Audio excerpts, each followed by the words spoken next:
Have you ever asked yourself what really changes when you cross into your 70s? People don't like to talk about it openly, but I will. Turning 70 is like stepping over a line no one warned you about. Suddenly the world looks at you differently. Your body moves differently. Even the way people speak to you changes. Little things start to shift. Your energy runs out faster. People slow their voices and soften their words around you. And one day it hits you. Life didn't slow down because you chose it. It slowed down because everything around you quietly decided it for you. No one prepares you for that part. Society likes to show the cute, happy grandparent version of aging, but underneath that sugar-coated picture there's something much more honest and sometimes painful. You can start to feel invisible in rooms full of people who love you. You don't just lose strength, you lose certainty. You notice how often you're interrupted, how rarely someone really lets you finish a thought.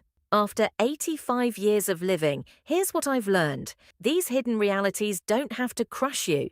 If you face them honestly, they can actually teach you how to live more deeply and more truthfully than ever before. So today, I want to walk you through 7 realities most people face after 70, the ones no one likes to name, but everyone deserves to understand. Because once you see them clearly, you can decide how the rest of your story is going to unfold. Let's begin. Reality 1. The shrinking circle. After 70, your world often becomes smaller, not just in miles, but in hearts. People you've known for half a lifetime start to drift to the edges of your life.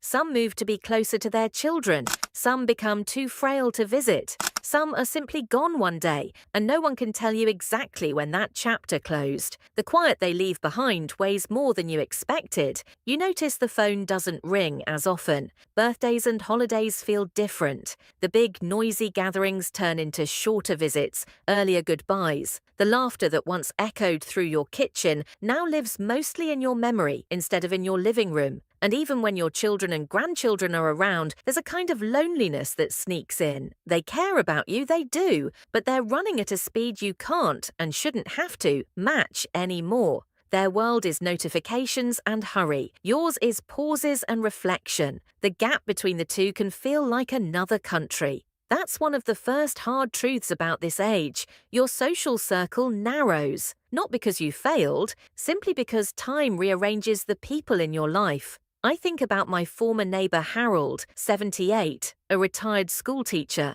Every morning he'd be on his porch with a coffee, always ready with a greeting. One day he said to me, half smiling, half tired, "I used to have a dozen friends I could call for a drink. Now there's one, and some days he struggles to remember my name." That's how time works. It doesn't just take people, it takes the version of you that existed when they were still here. But here's what most people miss. A smaller circle doesn't mean a smaller life. It gives you a rare chance to deepen what's left, to stop scattering your energy across a crowd and start pouring it into a few real connections. The older you get, the fewer people you truly need, but the more love you absolutely deserve. Before today ends, think of one person you still have in your circle. Call them, not to fix the past, but to nourish what remains. Reality 2. The fragile body you never saw aging. Around 70, your body stops shouting and starts whispering. You begin waking up with stiffness that wasn't there before. Your balance feels a little uncertain when you reach, turn, or bend. Muscles that used to obey without question now hesitate, as if they're asking, "Are you sure?" before they move. What makes this so hard is that it doesn't arrive overnight. Aging sneaks in like a slow tide. You don't notice when the water starts to rise. You notice when the shore you took for granted is no longer there. You don't wake up one morning and suddenly feel old. You wake up one day and realize that tying your shoes takes a little longer. Getting up from a chair requires a second attempt. The floor feels farther away when something drops. Simple movements now come with a price. The body after 70 is a strange mix of toughness and tenderness. It has carried you through decades of work, grief, joy, and responsibility. It has survived every bad day you thought you wouldn't. And yet now it asks you, quietly but firmly, to handle it with more respect. The knees that once climbed hills argue with you over 2 flights of stairs. The hands that once lifted children and carried groceries now tremble when you fasten a button. The heart beats on, and every beat feels like a reminder. I'm still here. Take care of me. I remember Samuel, an 82-year-old veteran, telling me, the pain isn't the worst part. The worst part is realizing how long I treated my strength like it would never run out. When you're young, movement feels like a right. After 70, every step feels more like a privilege. This reality isn't meant to frighten you, it's meant to wake you up. The moment you stop fighting your body and start working with it, everything shifts. Move a little every day. Stretch gently. Eat to nourish, not just to remember the past. Your body may not be what it was at 40, but it is still capable of carrying you through some of the most meaningful years of your life. If this part of the video is speaking to you, type number 2 in the comments so I know you're here with me. And if you haven't done it yet, subscribe and turn on the bell so you don't miss the next videos we make about real life after 60 and 70. Tomorrow morning, give your body one small gift, a slow stretch before you reach for your phone or your coffee. Reality 3. The emotional weight of feeling forgotten. One of the deepest aches after 70 isn't in your joints, it's in your heart. You begin to see how easily the world moves on without you. People you helped, children you raised, communities you poured yourself into, they keep going. And sometimes it feels as if they've quietly turned the page while you're still reading your paragraph. At first, you excuse it. Everyone is busy, schedules are full, times change, but the feeling remains. That subtle sense that you're no longer at the center of anyone's life. Invitations grow fewer, calls get shorter. The space you once filled in other people's days slowly closes around your absence. There's a specific moment many older adults describe. It's the day you realize the world no longer orbits your experience. For decades you were needed, for advice, for help, for support. Now you feel optional, extra. And if you're not careful, that realization can quietly fracture your sense of worth. Margaret, 79, once told me, when I was younger, my phone never stopped ringing. Work, kids, neighbors, I couldn't find a moment of quiet. Now there are days I leave it on the table just to see if the battery still has charge. She laughed, but her eyes said something else. It wasn't just about the silence, it was about feeling unseen inside that silence. Here's what I've learned. Being overlooked by others doesn't mean you must ignore yourself. This is the stage of life where you can finally become your own witness. When the outside world grows distant, you have a chance to grow richer inside. Pick up the book you always meant to finish. Start painting. Even if no one ever hangs your work, write down your memories, even if no one ever reads them all. Fulfillment at this age rarely comes from applause. It comes from awareness. You can't control how others remember you,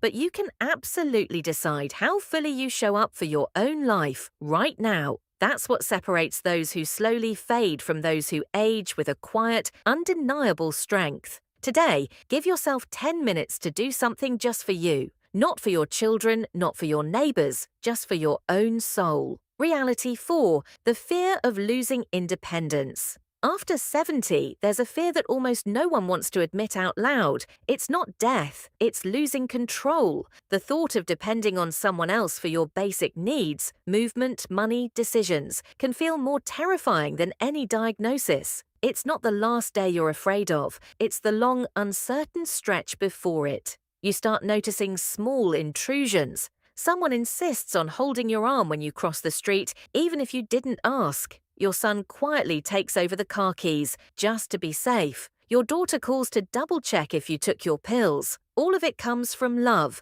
but to you it can feel like little pieces of your freedom being signed away. Independence is the spine of dignity. If you've spent a lifetime making choices, solving problems, raising children, running your own affairs, the idea of being told when to sleep, what to eat, or which doctor to see feels like a bruise on your identity. My friend Albert, 81, once said, "The worst part isn't the grey hair or the aching back. It's when people start talking to you like you're 5 again." He didn't want special treatment. He wanted respect. The path through this reality isn't stubborn denial or total surrender. It's reclaiming agency wherever you still can. Maybe mowing the lawn is too much now, but tending a few plants is not. Maybe long drives aren't wise anymore, but choosing where you walk still is. Needing help doesn't equal failure. Real strength at this age is the ability to adapt, to ask for support when you truly need it, without handing over your entire sense of self. Dignity isn't about doing everything alone. It's about holding on to your right to choose,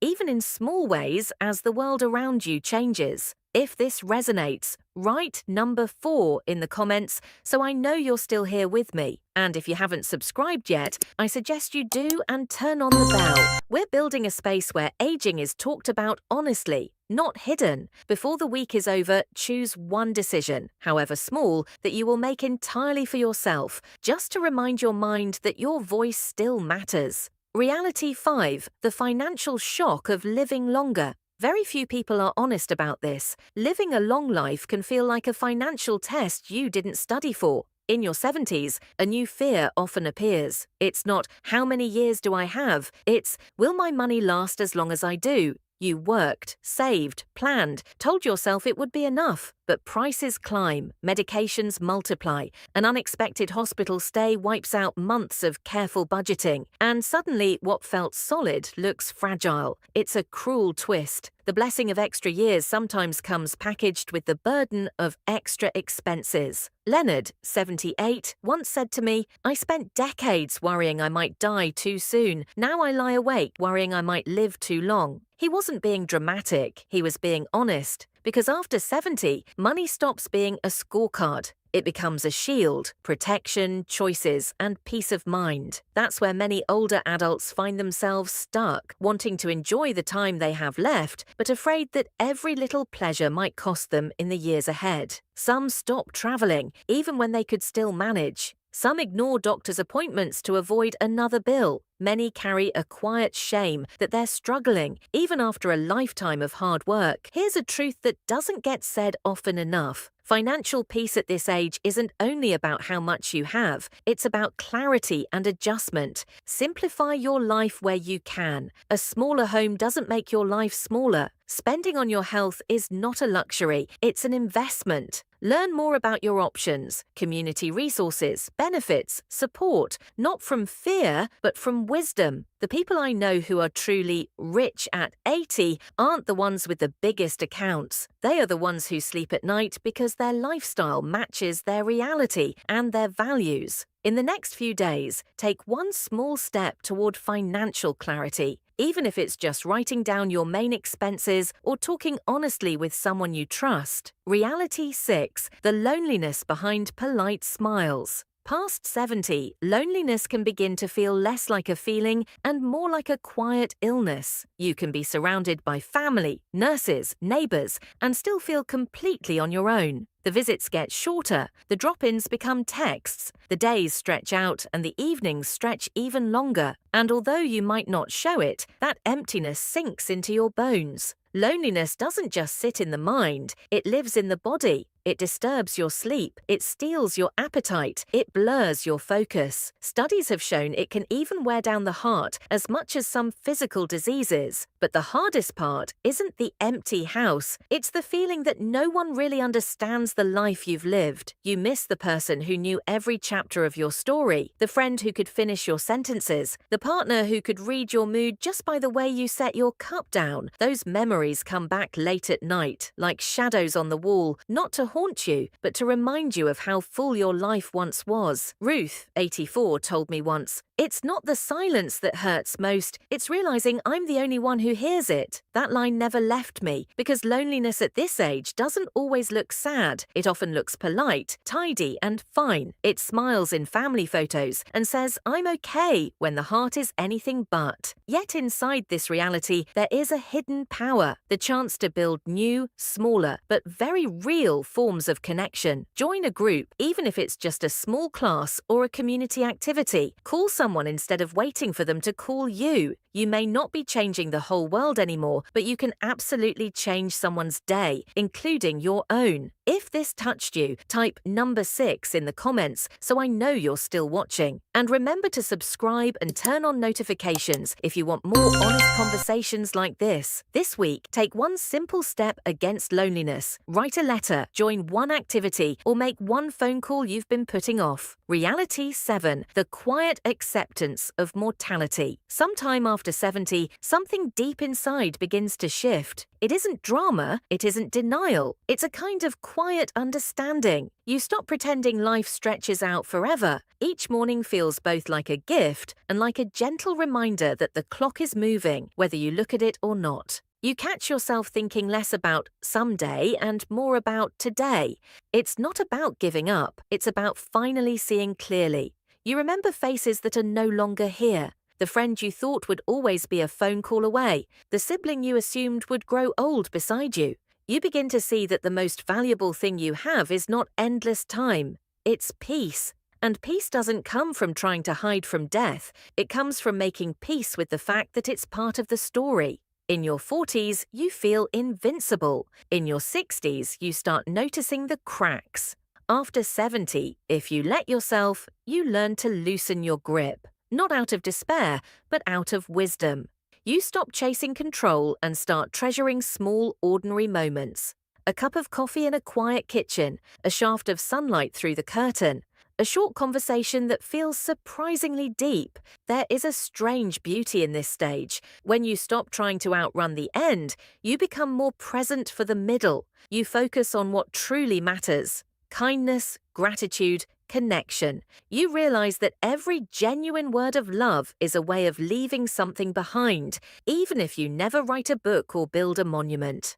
I've spoken with many people in their 80s and 90s, and again they've said some version of the same sentence. The day I stopped fearing death was the day I actually started living. Maybe that is the last secret no one tells you about growing old.